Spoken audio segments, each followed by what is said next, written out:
nagala kanong anang nong giloy Kiriang nyarwing beren pinda Pinyin pinyo korko kuya pinyo warko Kubeni ya pinda Mutolo wa ini nakabayin nang mikor Kuleni jur pinja mo Yang abila mo min pinyin nagarang tidi Bani mi aliye kiyin pinda Yin pinyin nagala kanong anang nong giloy Kiriang nyarwing beren pinda Pinyin pinyo korko kuya pinyo warko Bani mi aliye kiyin pinda Yin berwa Man bin pinya jual kuiran berun kuiran yoko kujiran kiji bengerin bin sepon miskawe ben bin mezya togo nokul kajunya jama modulo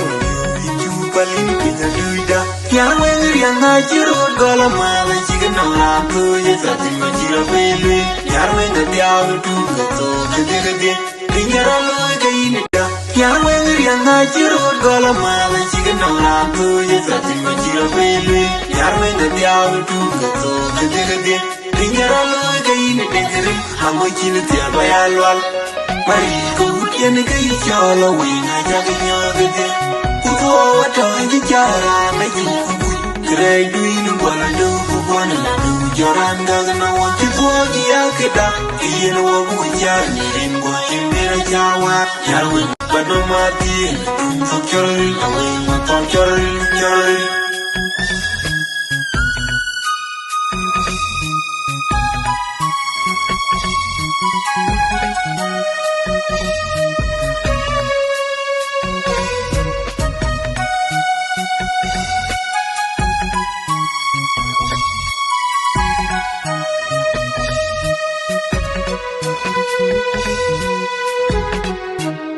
Yayin pengen nagala kanong anang nong giloy Kiriang nyarwing beren pinda Pinyin pinyo korko kuya pinyo warko Kubeni ya pinda Mutolo wa ini nakabayin nang mikor Kuleni jur pinja mo Yang abila mo min pinyin nagarang tidi Bani mi aliye kiyin pinda Yayin pengen nagala kanong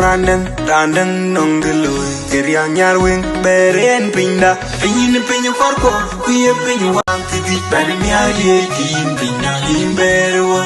Man bin pinya jual kuiran berun kuiran yoko kujiran kiji bengerin bin sepon miskawe ben bin mezya togo nokul kajunya jama modulo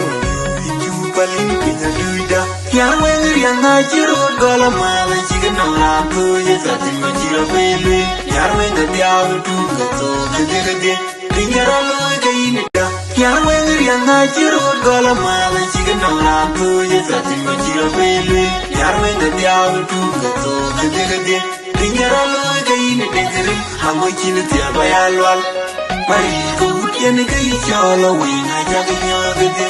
kuto wata ngi jara na jinkubu krai duinu wala do kubona du joran gagna wanti bogi yakida yen wo buja nirin go imera jawa yarwe bado mati